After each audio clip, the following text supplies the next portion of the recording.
Since 2003, this is the Sports Source, East Tennessee's #1 sports talk show. Presented by Junk Be Gone, Phoenix Conversions. With your host, John Pennington. The Sports Source starts now. Good Sunday morning and welcome into the Sports Source. We're happy to have you with us today. Certainly appreciate you joining us. Absolutely no COVID talk today, so we'll make you happy on that front. There will be no discussion of that kind of stuff. Instead, Tennessee had a great week for the most part, and we'll cover that in depth. Let me show you exactly what we're doing today. As I mentioned, incredible recruiting week. Pruitt's on a roll. We'll look at NFL teams and the Vols, which ones love UT and which ones hate them. We'll talk current NFL Vols and their star rankings coming out of high school. Alternate football uniforms. The coaches are teasing black jerseys.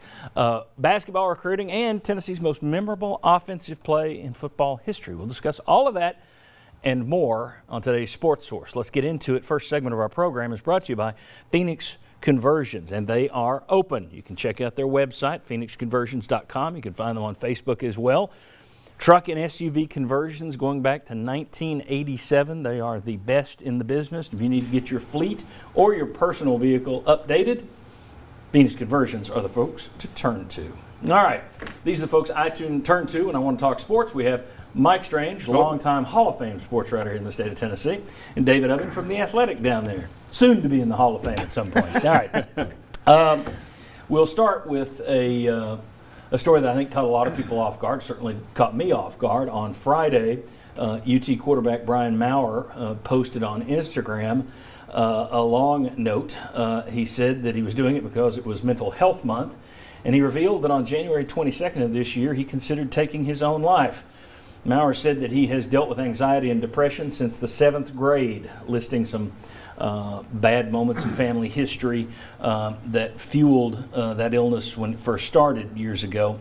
He also said that after he was there on the 22nd, he asked for a sign from God that he wouldn't take his life, and within a couple of minutes, his mother called just to say that she loved him.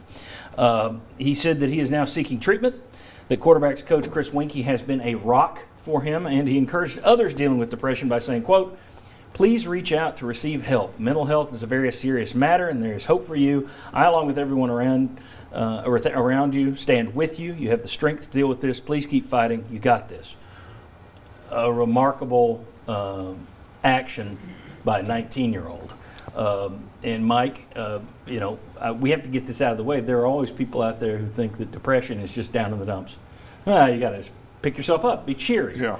It has nothing. It's a chemical matter. It has. You can want to cheer yourself up. It has nothing to do with it. Yeah, it's out there, and a lot of us have dealt with it. Either I haven't dealt with it myself, but with a loved one, and it's very frightening. It's not, like you said, it's not just, boy, in a bad mood today. You're kind of down in the dumps. It's a way different level that just it like you say, you can't pat them on the back and say, hey, come on.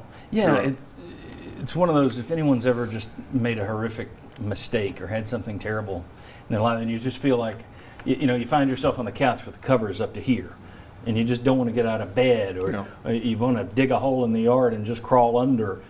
That is the kind of crushing illness this is, more so than just being bummed out. And it's amazing how many people still will say, well, he needs to cheer up, that kind of thing, when you hear somebody talk about depression. So a remarkable statement for him to come out and be honest about this. And David, I can't think of a more difficult position, literally, to play if you're dealing with anxiety and depression than quarterback at a major Southeastern Conference university where, if you're an offensive lineman, you give up a sack, that's one thing. You throw an interception, you throw an incompletion, it's the focus of the game. The loss goes to the quarterback. The win goes to the quarterback, loss goes to the quarterback.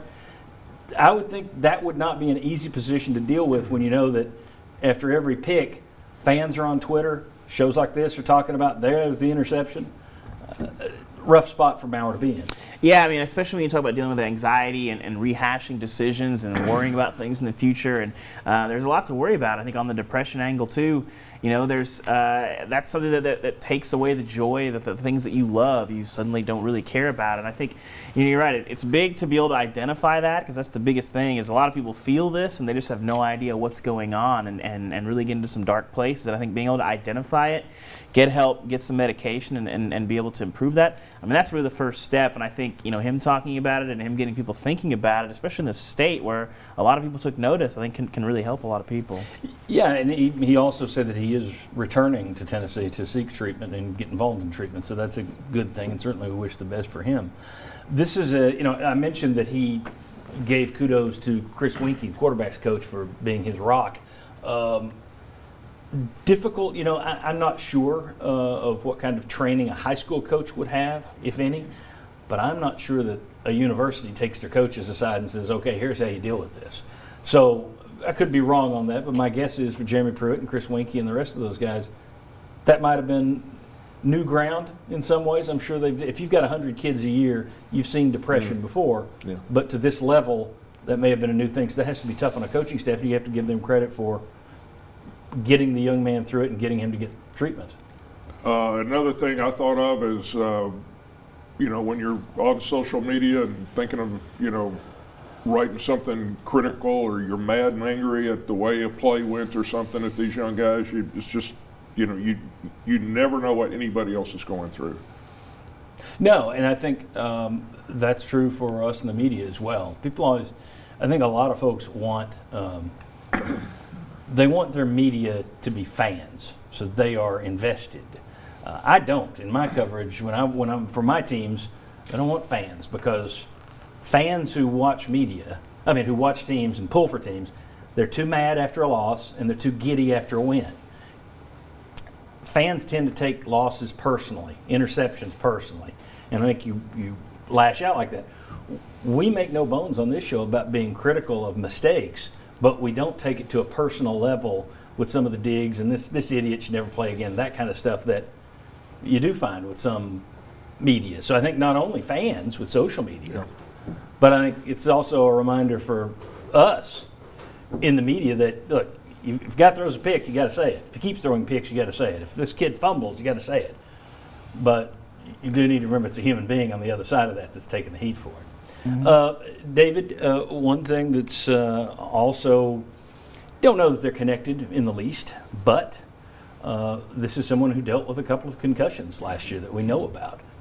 Moving forward, that's certainly something we're going to have to watch. Yeah, I mean, it's definitely something that can impact your mental health, and you know, whether that is, you know, dealing with the loss of something that you love, not being able to do things, or you know, broaching into more serious territory with some of the diseases that can come from head injuries can be difficult as well. But yeah, it's not something that can help. And I think too, you know, when guys are dealing with injuries like that, I think you have to think about, you know, when you think about head injuries, you think about football, you think about the old guys who are, you know, dealing with dementia. But these things can happen, and I think when you see guys having those kind of things, is well, he needs to get back on the field. They got to rush this guy out there. I think you have to be mindful that when you are dealing with it, that's kind of what this stuff can look like.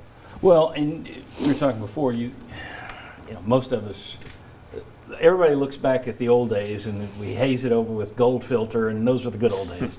And you know, you would think, man, guy who started games at the University of Tennessee, he's got the world in the palm of his hand. He's got to be loving life. Yeah.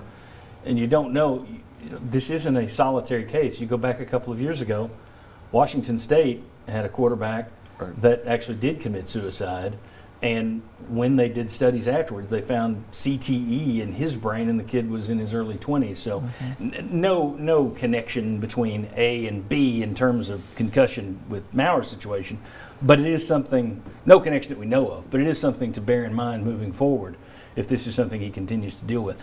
Now, he was on campus with his group in January 22nd, so this may throw that off a little bit, but you also wonder what we're going through now as a country. Some of these kids, not just Maurer, but some of these kids who deal with depression, it's probably rough for them. These are guys, especially on football teams, they're used to being around 100 other guys. So you wonder how many kids like Maurer who are dealing with anxiety and depression are set off a little bit by the fact that you're not with anybody right now. Just another side effect of the mess we got going on. But anyway, everyone, of course, sends best wishes to Brian Maurer. I applaud anyone who's willing to step out on the stage and say, hey, this happened to me, maybe it'll help you. And for somebody to do that at 19, very brave. Yep. So we wish him the best, and we will anticipate the best for him. All right. When we come back, we're going to turn to positives. This was one of the best weeks for UT football and recruiting in a long, long, long time. We break it down next, and we talk about Jeremy Pruitt's current role, on and on and on. Positive Vol news for the next hour. Come on back.